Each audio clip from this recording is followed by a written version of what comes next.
Damos muchas gracias a nuestro buen Dios que nos concede podernos reunir una vez más, un domingo más, con el único propósito de poder estar delante de la presencia del Señor y honrarle y glorificarle y aprender de lo que Él quiera hablar con nosotros. En esta mañana queremos concluir el tema que veíamos el domingo pasado en cuanto a ¿por qué? ¿Qué sucede cuando Dios guarda silencio? ¿Cuál es el trasfondo que hay en esto? Que Dios guarde silencio. Y Dios guarda silencio, o lo vemos, lo notamos, cuando nosotros hablamos y Él no contesta, y Él no responde. Y hemos basado estos mensajes en el Salmo 102, versículos del 1 al 5, que dice así: Jehová, escucha mi oración, y llegue a ti mi clamor. No escondas de mí tu rostro en el día de mi angustia, inclina a mí tu oído. Apresúrate a responderme en el día que te invocare. Porque mis días se han consumido como humo, y mis huesos, cual tizón, están quemados. Mi corazón está herido y seco como la hierba, por lo cual me olvido de comer mi pan. Por la voz de mi gemido, mis huesos se han pegado a mi carne. Muchas veces pareciera que es una mala educación que alguien hable, pregunte algo y no le responda. Más si quien oye la pregunta o a quien le están dirigiendo las palabras no contesta de forma intencional. Hay ocasiones en las que no escucha la persona, pero igual quien está hablando o preguntando toma como mala educación que no le respondan lo que están preguntando. Pero en cuanto a Dios, hablábamos de cómo en la historia de la humanidad, en la historia de su pueblo, vimos o mencionamos dos ocasiones en las cuales Dios guardó silencio. No dijo nada.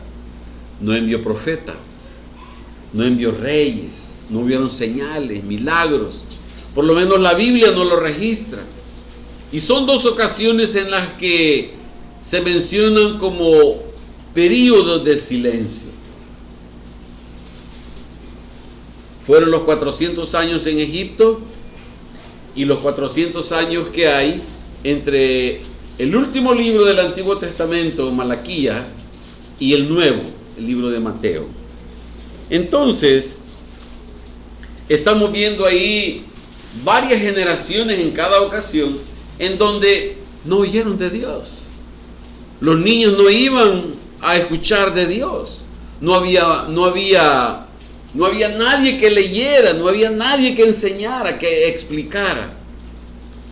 Y entonces generaciones que nacieron y murieron sin oír hablar de Dios.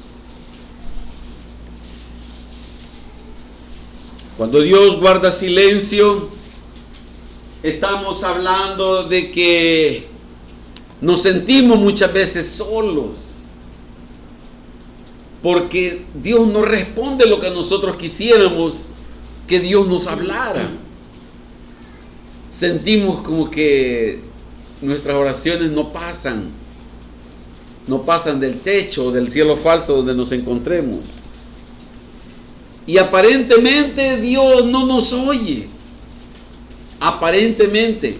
¿Por qué decimos aparentemente? Porque no vemos los resultados de lo que estamos orando, de lo que estamos pidiendo.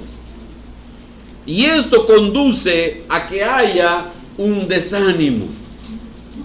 Y entonces con mucha facilidad alguien puede decir, entonces como Dios no me responde, como Dios no hace lo que yo le estoy pidiendo, en el nombre de Jesús yo lo estoy pidiendo bien. Entonces muchas personas lo que dicen es, pues ya para qué. Si Dios no me responde, Dios no hace lo que yo le estoy pidiendo. Pero muchas veces ese concepto es equivocado por la manera que hemos sido enseñados de que Dios todo nos tiene que dar de lo que le pedimos. Y eso no es así. Porque estamos hablando de el Dios soberano. Entonces, Dios nos responde, nos desanimamos, y fíjense que esto muchas veces nos lleva a pensar, si yo estoy en pecado, ¿por qué Dios no me responde? Entonces nos lleva a esa interrogante de quizás yo estoy mal, estoy pecando en algo y por eso Dios no me responde. Cuando Dios no contesta nuestras oraciones, estamos deseosos de oír la voz de Dios. Que Dios nos responda. Y mire, queremos escuchar en forma audible la voz de Dios diciéndonos qué hacer o qué no hacer, qué decisión tomar. Y todo lo que nos pasa en este periodo, todo es negativo, todo es malo. Así lo vemos nosotros. Todo es un total negativismo en lo que vemos a nuestro alrededor. Sin embargo, hay un problema para nosotros. Porque de todo lo que nosotros le estamos diciendo a Dios, Señor, Señor, Señor, dame, respóndeme, obra, haz un milagro. Y queriendo oír a Dios, Dios conoce nuestro corazón. Dios conoce el deseo de nuestro corazón. ¿Se acuerdan aquella ocasión en la que el Señor había hecho multitud de comida? Y llegaron unos judíos a buscarlo. ¿Y qué le dice el Señor en su cara? Los confronta. Ustedes me buscan porque quieren comida gratis. Ese es el deseo de su corazón. Esa es la intención de ustedes. Sin embargo, en ese silencio, Dios sabe lo que pasaría si Él responde nuestra petición. Fíjese bien, nadie le dice a Dios, Señor, bendíceme con droga para que yo la pueda vender. Nadie le dice cosas así a Dios. Nadie le dice a Dios, Señor, bendíceme que no me vean en un lugar y lo pueda robar y me llevo el dinero y no se den cuenta quién. Nadie ora así, sino que todos oramos conforme a la necesidad. Pero esa necesidad Dios no la suple porque Él sabe lo que pasaría si nos da lo que le estamos pidiendo. Aunque aparentemente sea bueno. Aunque le estemos diciendo, Señor, sana a mi familia, mi pariente que yo amo mucho, y está muy grave. Y a veces tiene que pasar en el hospital una semana, 5 días, 10 días, y uno diciéndole, Señor, Señor, ya sánalo. Y Dios no responde. Y hay necesidad que se quede los 15 días dentro de un hospital, que nadie quiere estar en un hospital. Por muy fino, por muy lujoso que sea, nadie quiere estar en un hospital. Aunque le pongan ahí un televisor y le pongan un teléfono a la par, nadie quiere estar ahí. Pero el Señor sabe. El Señor sabe que si lo sana en 2 días, el Señor sabe si le podría haber pasado algo peor estando fuera. Estoy especulando. A lo que quiero llegar es de que Dios sabe por qué nos responde lo que nosotros le pedimos, lo que nosotros le decimos a Él. porque Él nos está evitando cosas peores. Dios hace algo que nosotros no entendemos, pero Él glorifica su nombre en el silencio, porque se aguanta de hacer lo que nosotros le estamos pidiendo para que se haga su voluntad, y su voluntad es agradable al Padre. Y el Padre se deleita cuando el Hijo hace su voluntad en un pueblo como nosotros, un pueblo pecador. Decimos que el Señor espera el tiempo para obrar. El Señor espera el momento oportuno, exacto. Dios no se tarda. Algunos tienen por tardanza la manifestación de Dios, pero no. Dios sabe lo que está haciendo, porque Él es el Dios soberano que todo lo conoce. ¿Por qué el Señor Jesús no vino antes del momento en que vino? ¿Por qué no vino cuando estaba el libro de Malaquías escribiéndose, 400 años antes? Dios sabe por qué. Dios sabe cuál era el momento oportuno de manifestarse, de venir a la tierra. Recordemos, hermanos, Dios es Dios soberano.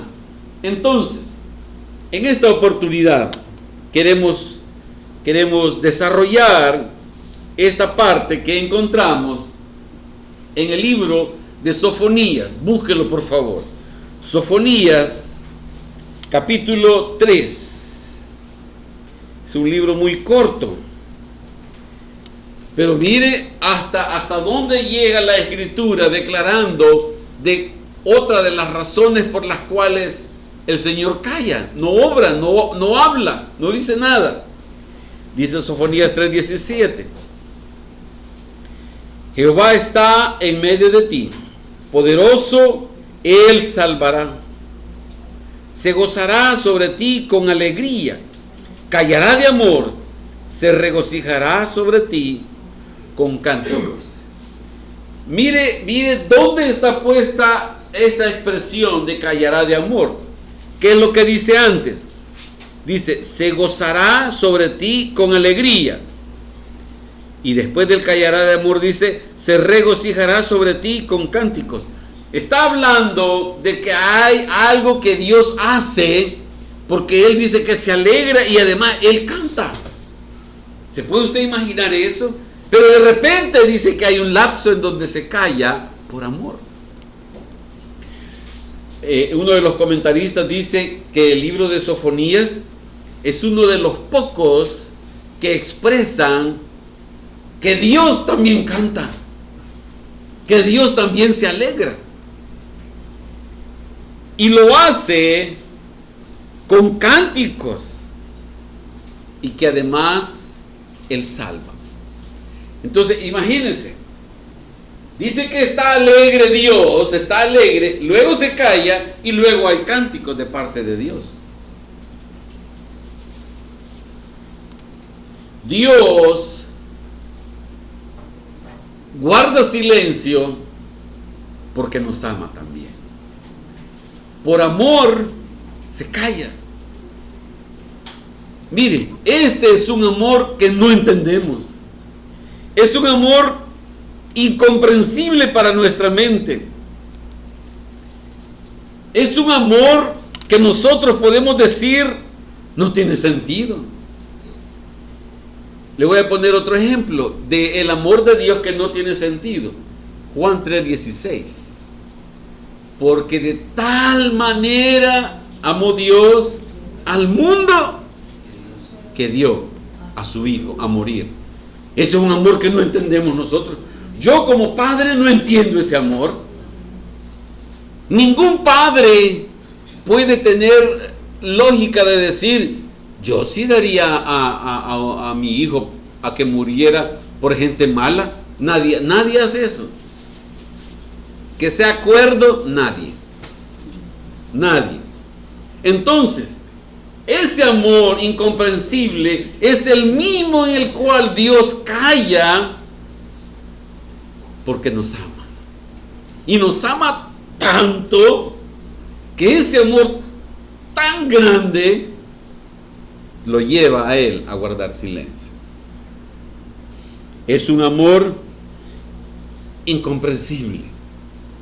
No es lógico. No tiene la mente del hombre la capacidad de hallarle lógica a ese amor. No se puede analizar ese amor.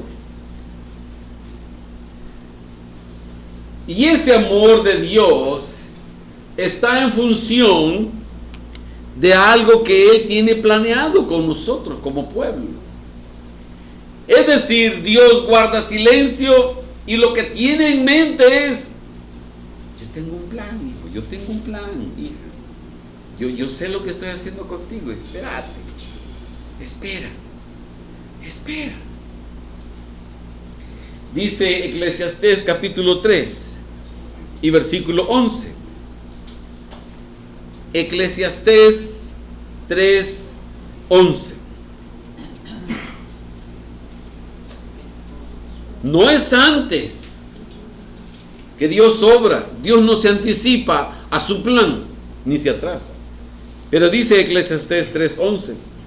Todo lo hizo hermoso en su tiempo, y ha puesto eternidad en el corazón de ellos, sin que alcance el hombre a entender la obra que ha hecho Dios desde el principio hasta el fin.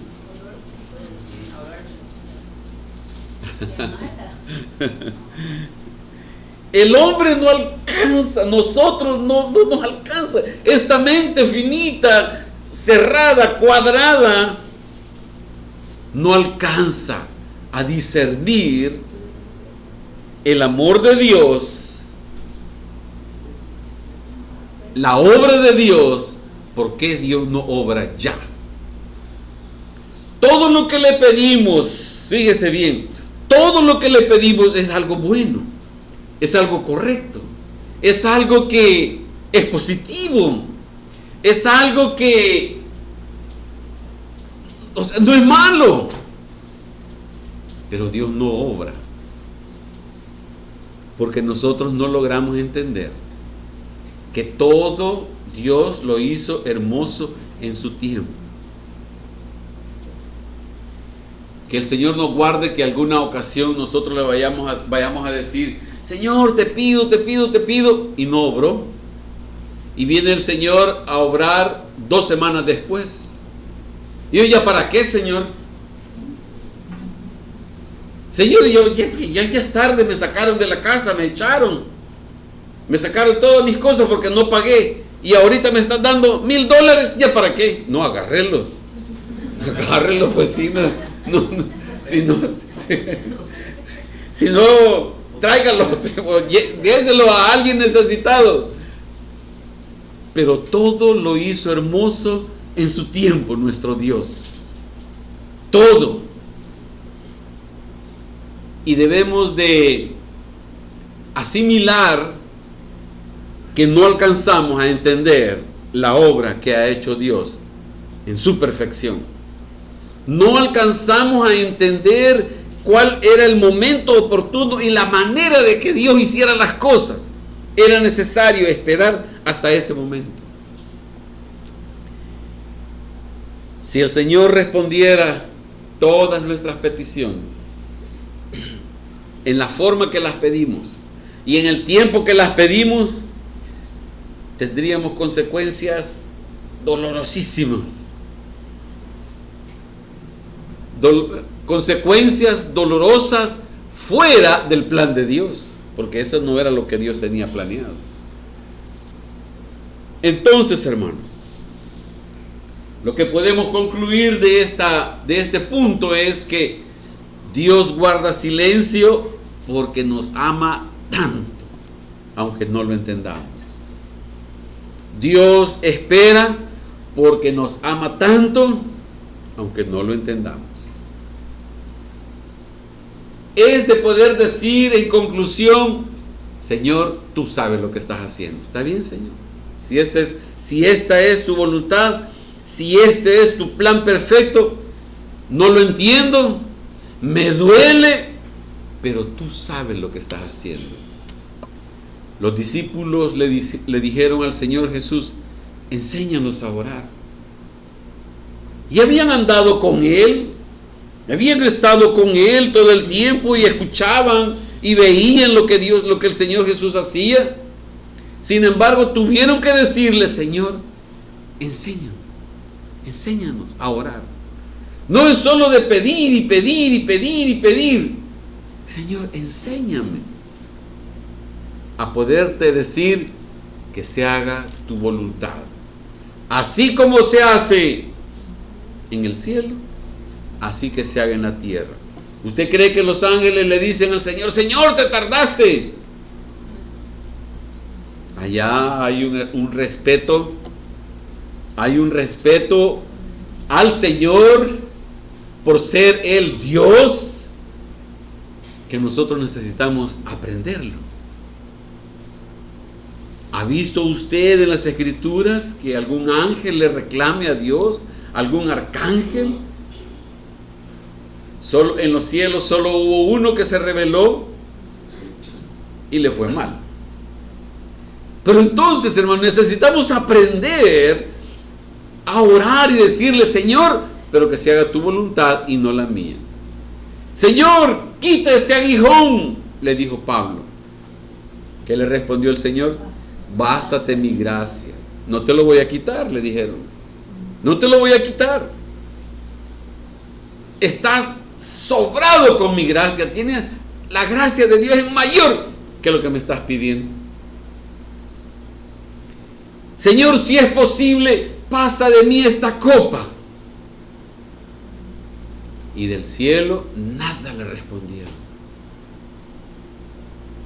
Pero que se haga tu voluntad y no la mía. Entonces, hermanos, vemos el amor de Dios manifestado en el silencio. Dios manifestándose en silencio. Lo segundo que queremos ver en esta oportunidad es que en ese silencio, dice Sofonías 3:17, veamos qué tan lejos está Él. Él se va porque guarda silencio. ¿Qué pasa con Él? Regresemos a Sofonías 3:17. Dice: Jehová está en medio de ti, poderoso, Él salvará. Está hablando de que Dios, si bien es cierto, guarda silencio, pero no dice que nos ha abandonado. Porque dice que Él está allí en medio. Aunque no lo veamos ni lo toquemos, pero hay una promesa que el Señor está haciendo. Por lo tanto, usted y yo podemos decir: Señor, no te veo, no te puedo tocar, pero tú lo prometiste. Tú estás en medio de la prueba, en medio de la dificultad, allí en lo más duro, en lo difícil, Señor. Allí en el foso de los leones, allí estás tú. Allí en el horno de fuego, allí estás tú. Aunque no te vea, aunque no te toque, aunque no te sienta decir que en mí. El Señor está prometiendo, profetizando, y así lo cumple, que Dios está en medio de nuestras pruebas, en medio del silencio de Dios. En esa adversidad, en esa dificultad dura, ahí está el Señor. Ahí está. No nos deja solos. Se lo voy a repetir, lo he dicho muchas veces desde este púlpito, de el tiempo en el que pasamos con Ligia, con mi esposa, por el periodo del cáncer, el tiempo del cáncer. Estábamos en la prueba, en la dificultad, los exámenes médicos decían una cosa, el médico decía lo mismo y todo era negativo, todo era adverso. Pero la manifestación de Dios era: aquí estoy yo, obrando. Aquí estoy yo, no estoy hablando, porque Dios, mire hermano, yo le decía: Señor, pero tu Biblia, tu palabra dice, tu promesa dice que... Y la mente me llevaba a recordar también los versículos donde había muerte. O sea, por un lado la sanidad, la resurrección, y por el otro lado muerte. Pero el Señor, en medio de la adversidad, ahí estaba, obrando, manifestándose, haciendo de una manera tal que utilizaba diferentes instrumentos para manifestar que ahí su presencia, ahí estaba, en medio de la situación. Mire, hermano, Dios no quiere, no es su plan, que la adversidad tome el centro de su corazón y de mi corazón. Dios no quiere que yo sucumba ante el problema, cualquiera que sea. Dios no quiere que yo gire alrededor del problema y que mi angustia sea el problema y que no duermo y que perdí el apetito o que estoy comiendo mucho o que el insomnio o cualquier cosa. Dios no quiere que el problema, la adversidad, tome el control de mi vida, de mi corazón, y que yo gire alrededor de ese problema. Dice la palabra del Señor: Jehová está en medio. No es el problema el que está en medio, no es la enfermedad la que está en medio. Mire lo que le pasó a los discípulos del Señor en Mateo capítulo 14, versículo 29. En donde el Señor iba caminando en las aguas, los discípulos iban en la barca, y ellos dicen: es el Señor. Y Pedro, bien aventado Pedro: Señor, si eres tú, manda que yo vaya. Ven, le dice el Señor, camina sobre el agua, camina. Y dice el versículo 29, Mateo 14, y él dijo: ven. Y descendiendo Pedro de la barca, andaba sobre las aguas para ir a Jesús. Yo no sé, yo me quisiera imaginar, bueno, no, me lo imagino, la actitud con la que Pedro bajó de la barca. ¿Usted no cree, bueno, yo no sé, que él se agarró del borde y a saltar y de un solo? Yo no sé, pero yo hubiera empezado a ver si estaba sólido donde pararse. Pero no sé qué angustia habrá tenido Pedro, pero él oyó la voz del Señor que le dijo: ven. A nadie más le dijo: ven. No sé si ocupó alguna escalera o si con los amigos lo bajaron de los brazos, no sé. Pero la cuestión que la Biblia dice que empezó a caminar. Si yo hubiera sido Pedro, hubiera salido corriendo alrededor de la barca. ¡Ay, ustedes no caminan y yo sí! Pero dice que Pedro fue sabio, porque dice que iba a Jesús. Caminó sobre las aguas para ir a Jesús. ¿Cuál fue el problema? Versículo 30. Pero ya no vio a Jesús, iba para donde él, pero ya no lo estaba viendo.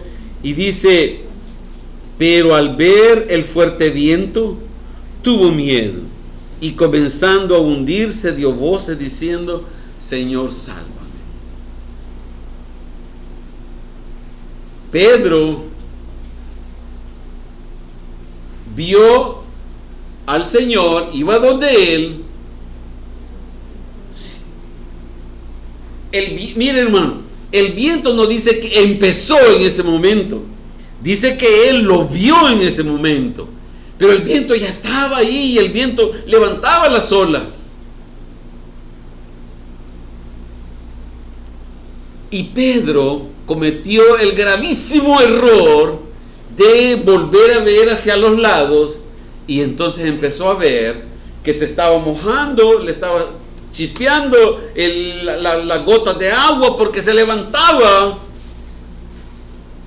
Y allí estaba Pedro viendo las circunstancias y sucumbiendo ante las circunstancias. Por lo menos al final tomó una buena decisión de pedirle al Señor que lo salvara, que lo rescatara. Y así a nosotros nos sucede el hecho de que la adversidad, el problema grave, duro, se convierte en el centro de nuestra vida. Pero como decíamos, el Señor está diciendo que no estamos solos. El Señor lo que nos dice a cada uno de nosotros es: tú no estás solo en ese problema.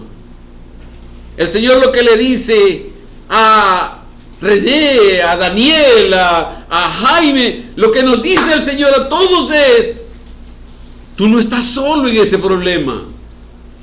Veamos por favor el Salmo 94, versículo 14. Él guarda silencio, pero está ahí. Dice el Salmo 94, 14: porque no abandonará Jehová a su pueblo, ni desamparará su heredad. Porque no abandonará Jehová a su pueblo. Puede abandonar a otros, pero a su pueblo no lo abandona.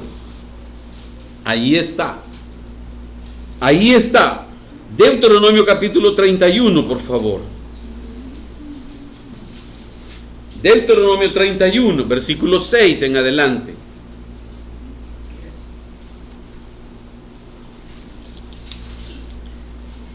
Dice Deuteronomio 31, 6: esforzaos y cobrad ánimo, no temáis, ni tengáis miedo de ellos, porque Jehová tu Dios es el que va contigo, no te dejará ni te desamparará.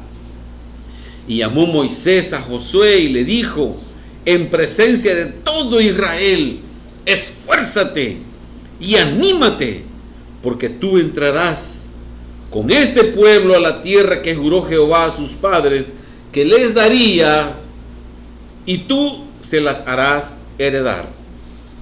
Y Jehová va delante de ti, Él estará contigo, no te dejará ni te desamparará. No temas, ni te intimide, Josué. Aquí está Moisés entregándole la batuta a Josué, diciéndole: tú sigue la carrera.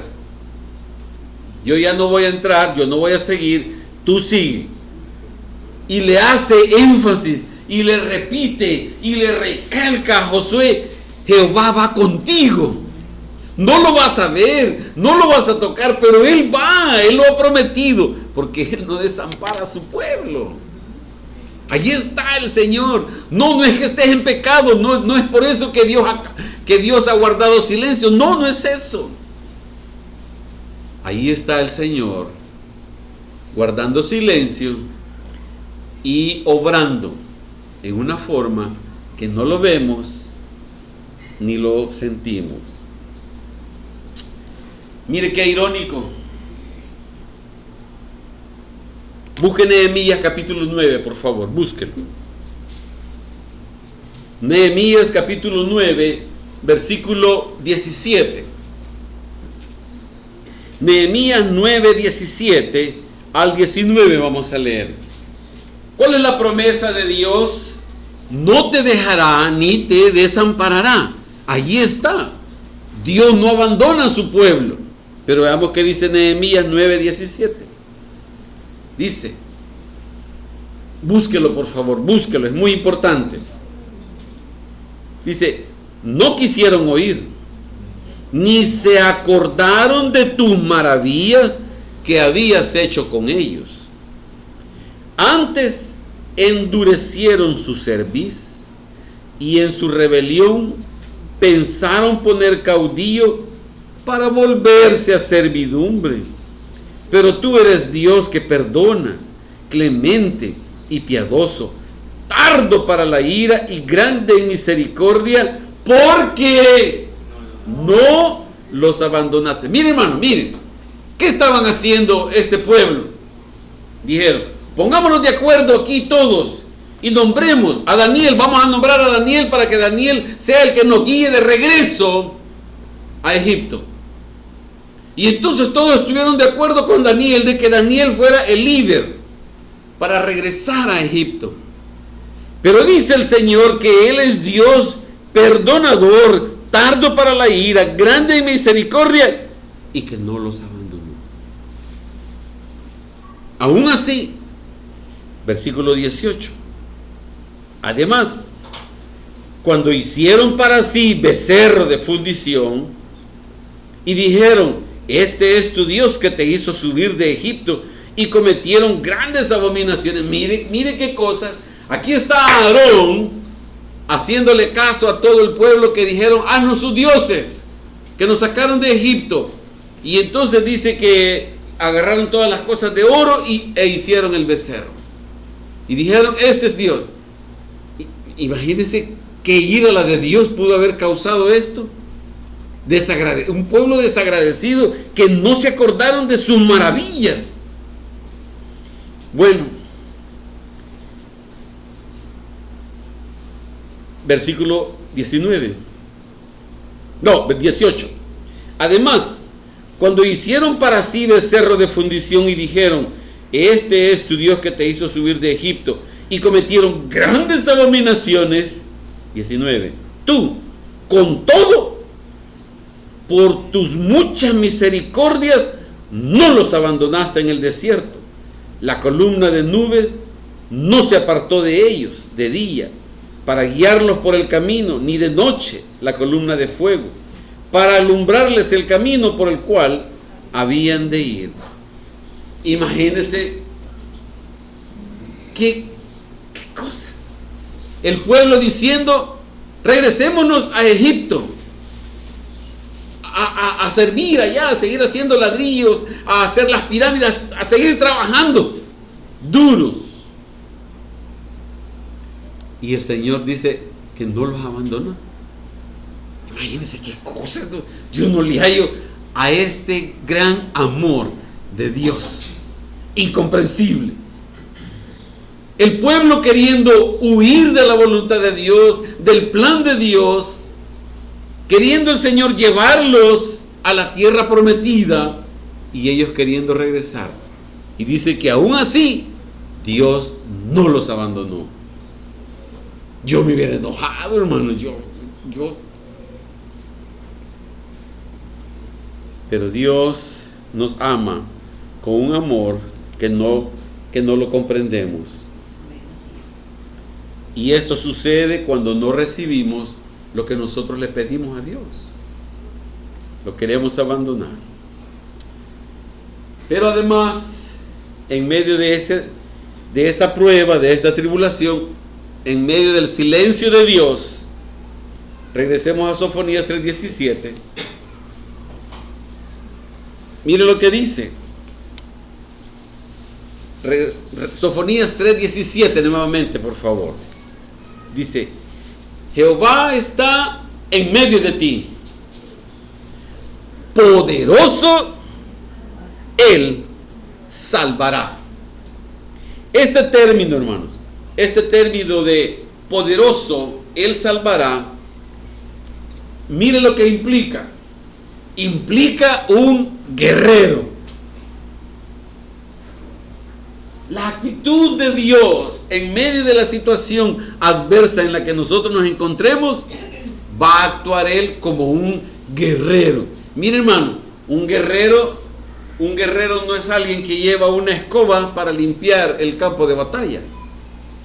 Un guerrero va armado para defender a su nación, a su rey, a sus compañeros, a lo que le encomienden que cuide. Y esa es la actitud que dice que Dios toma en el tiempo de silencio, hermanos. Está ahí pendiente de defender a su pueblo para que no le pase algo que Él no lo haya planeado, no lo haya planificado. ¿Y sabe qué? Él nunca ha perdido una batalla, nunca ha perdido una guerra, jamás en su historia ha perdido algo el Señor que diga: se me olvidó Daniel, lo dejé allá dormido, lo dejé allá perdido, allá se quedó por allá lejos y ahí se me olvidó y ahí quedó. Bueno, a veces los papás dejan a los hijos en algún lugar, ¿verdad? Ya ha pasado. Ni entremos en detalles, mejor, ahí dejemos. Pero entonces, hermano, el Señor implica, el poderoso guerrero es el que está en medio de la situación, de la adversidad. Nuestro Dios, hermanos, nos está llamando a que confiemos en sus victorias. Él ya venció al mundo. Como lo dice en Juan 16:33, estas cosas os he hablado para que en mí tengáis paz. En el mundo, eso no se va a quitar. En el mundo tendréis aflicción. No se van a quitar las aflicciones. Las aflicciones allí van a estar siempre, media vez nosotros sigamos en este mundo.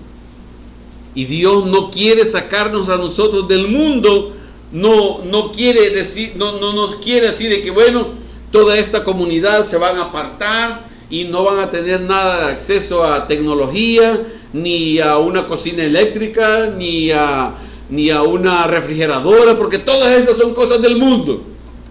Dios no quiere eso para su pueblo. Dios lo que está diciendo es que Él ya venció al mundo y que en el mundo vamos a tener aflicciones. Mire, hermano, las aflicciones, como su mismo término dice, afligen, hermano, preocupan, hermano. Y mire, la aflicción, el punto de la aflicción no es, se terminó el gas y, bueno, ¿ahora qué hace? ¿Me puede traer un tambo de gas? Sí, a las 2 horas, 3 horas, ahí lo tiene. Esa no es una aflicción, hermano. Se solventa, media vez tenga el dinero y que sea hora hábil. Ya estuvo, se arregló. Pero si le han encargado algo y usted tiene que entregar una comida a las 11:30 de la mañana y le dicen que son 40 platos y a las 11 se le terminó el gas, esa sí es aflicción, miren. Hasta usted va a querer, yo voy a ir 10 cuadras allá a traerlo, el gas. Esa sí es aflicción. Pero entonces, hermano, lo que el Señor está diciendo es que todas esas aflicciones siempre van a estar en nuestras vidas. Y tienen que llegar a la categoría de aflicción, porque si no, no funciona. Pues sí, si no es aflicción. Las aflicciones no van a ser, esto apréndaselo, miren, no serán quitadas de nuestras vidas. Las aflicciones no serán quitadas. Y Él está diciendo, pero confía, yo ya vencí hasta la muerte. Pero mire, hermano, yo pienso, a Dios no le interesa mantener vivo a toda la gente. A Dios no le interesa eso, hermano, de veras, no. Yo sé que algunos pueden pensar que qué malo soy al decir eso y que no es cierto. ¿Cómo no? Sí es cierto. Estaba viendo por ahí que personas que dicen que han llegado a 116 años, creo que es una persona que tiene el récord Ya no está, por supuesto, murió hace unos años, pero vivió 116 años. Y me pregunto, ¿cómo habrán sido los últimos 15 años o 20 años de esa persona? Con muchas limitaciones y muchas enfermedades. Y entonces, hermanos, el Señor dice, mire, yo ya vencí la muerte, la muerte no es problema para mí. Yo puedo tener con vida a las personas. Yo las puedo tener con vida. 120 años si quieren. Pero, o sea, ese no es el problema. Dios nos está diciendo, el problema no es la muerte. El problema es la aflicción en el corazón del pueblo. Para que las cosas sucedan en el momento preciso, en el momento oportuno. Dios manifiesta su obra milagrosa para que el hombre entienda que Dios es el dueño de todo cuanto existe. Él es el dueño del oro y de la plata. Miren, hermanos, si el Señor quisiera, ahorita le podría dar $1,000,000 a cada uno, pero no lo hace. ¿Sabe por qué? Porque la policía le va a pedir, demuéstrame de dónde sacó el $1,000,000, y mire, sí, se lo llevan, porque no va a tener, Dios me lo dio. ¿Cómo no le va a decir la policía? Pues sí, ahí va a venir la fiscalía y va a venir todo el mundo. Demuestre ahora cómo está la situación aquí, demuéstrelo. Entonces por eso Dios no se lo da. Vaya, sí. Hermanos, recordemos que nuestro Dios es el Dios soberano y Él guarda silencio en los momentos que Él sabe que no es el momento para actuar, para obrar. Y mientras esperamos, lo mejor es, Señor, seas tú honrado y glorificado en esta circunstancia. Aprendamos a pedir, hermanos. Aprendamos a pedir no solo milagros, sino otro milagro, otro tipo de milagro. Señor, dame paz en el corazón. Dame una mente tranquila, Señor. Que yo pueda dormir. Que este problema no me quite el sueño y que a la 1 de la mañana estoy. Que la circunstancia no tome el control de su vida. El Señor calla por un amor que nos tiene, que nosotros no lo entendemos, que nosotros no lo comprendemos. Y Él siempre está en medio de la circunstancia, aunque nosotros no lo sintamos, aunque nosotros no lo veamos. Él es el poderoso guerrero que está allí, en medio de la dificultad, en medio de la enfermedad, en medio de la gravedad. En todo momento ahí está el Señor, hermanos, porque nos ama.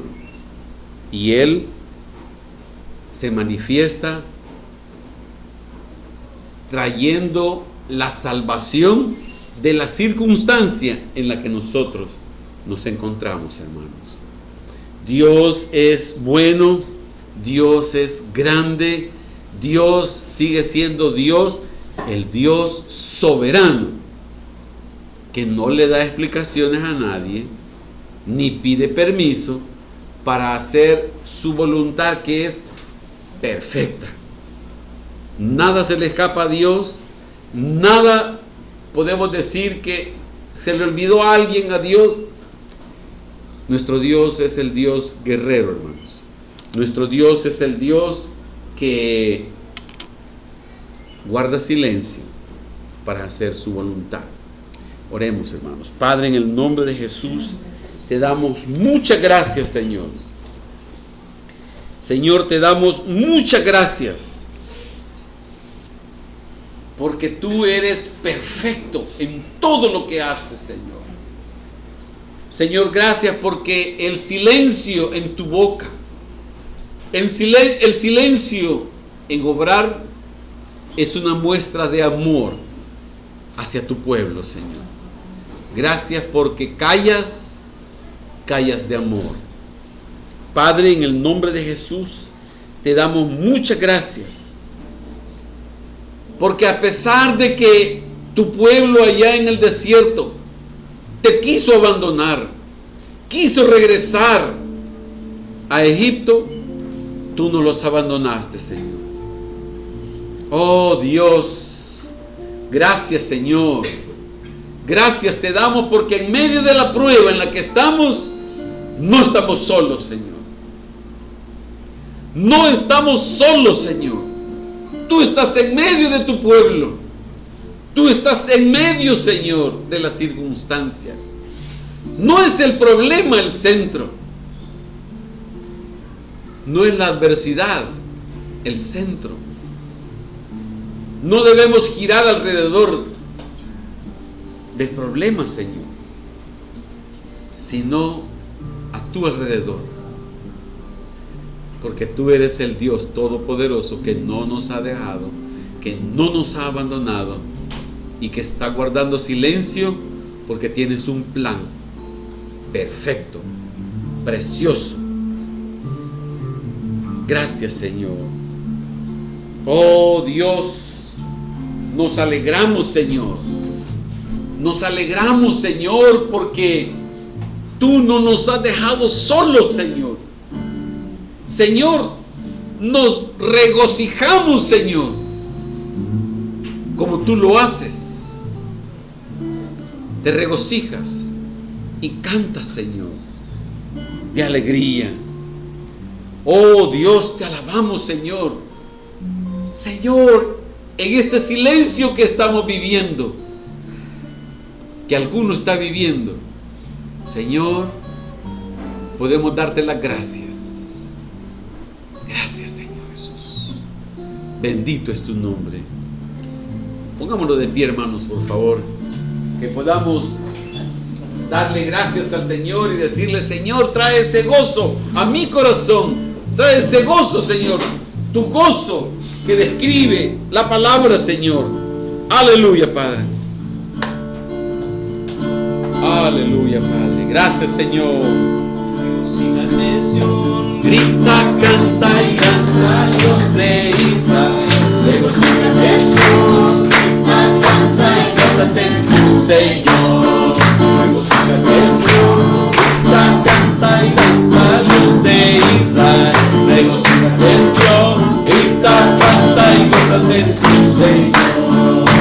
Pues ya escogido como cada santa cosa, por siempre Israel.